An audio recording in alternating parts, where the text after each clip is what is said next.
Hi, I want to talk a little bit about the Declaration of Independence and read a few excerpts from it.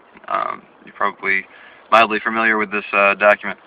Um, I love the first paragraph here. It says, when in the course of human events it becomes necessary for one people to dissolve the political bands which have connected them with another, and to assume among the powers of the earth the separate and equal stations to which the laws of nature and the God and nature's God entitle them, a decent respect to the opinions of mankind require that they should declare the causes which impel them to the separation.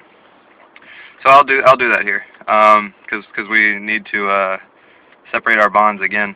Probably more familiar with the next paragraph in there where he talks about all men are created with certain inalienable rights by their creator, are endowed with their creator, certain inalienable rights to life, liberty, and the pursuit of happiness.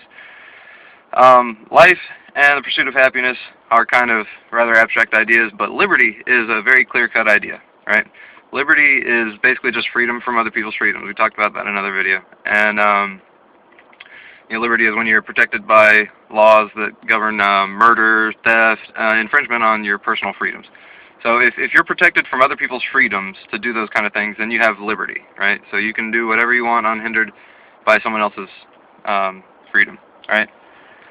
And I love some of these other parts. I've taken the liberty to amend some of these things, and I'll kind of look up at the camera maybe or something like that to note that an amendment has been made. But in every stage of these oppressions, we have petitioned for redress of the most humble terms.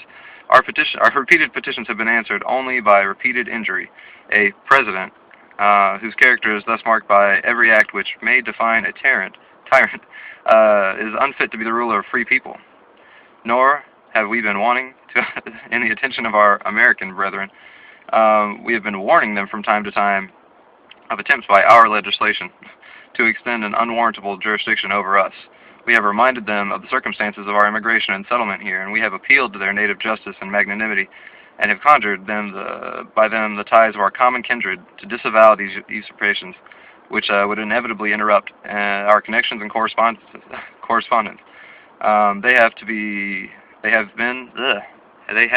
too have been deaf to the voice of justice, because it can't fucking say this shit, and consanguinity.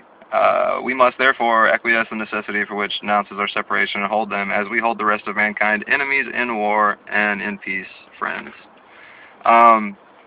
If you're able to follow any of my rambling through all that, basically, they're just saying that some infractions have been made on our freedoms, and some injustice has occurred, and we have warned the propagators of this injustice time and time again that they are stepping over some lines, and they repeatedly ignore us. So we have to formally address a lot of these issues now.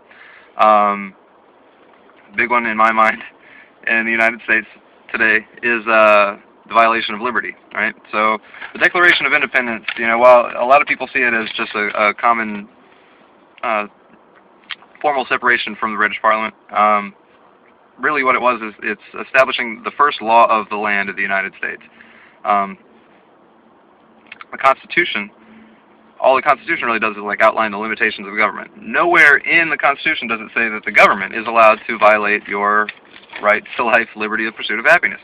So technically, any laws that govern behavior outside of infringing on other people's freedoms, like theft, violence, things like that, as long as you're not hurting another person, the government has no jurisdiction to create laws governing that kind of behavior.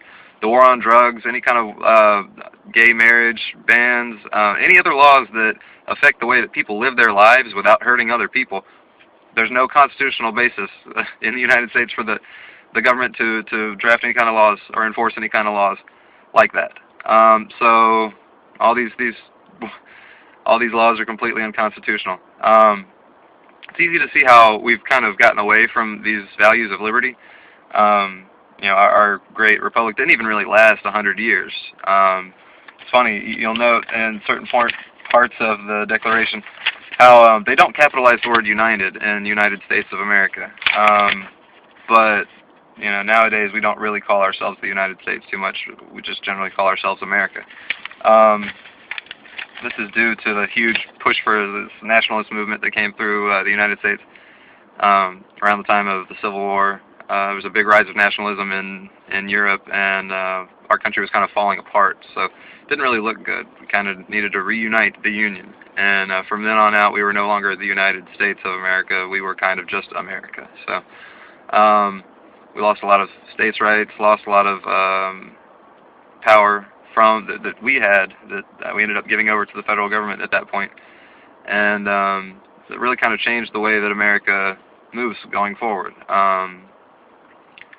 Since then, we've definitely lost that key value of liberty, and in today's day and age, most Americans probably feel like liberty is something that we can do without, and that's absolutely not true.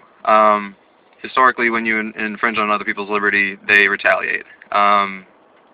If you've taken somebody's freedom, they will probably eventually try to take it back from you. So, be warned. And if your liberty's been taken, you should probably think about ways to get it back. I've got a few opinions or a few ideas on how we could do that, none of which really involve violence. But if you're curious about how different ways that we could make the world a better place, by all means, participate in these videos, post comments, questions. I'll address things in later videos. Thank you for your participation, and y'all be safe.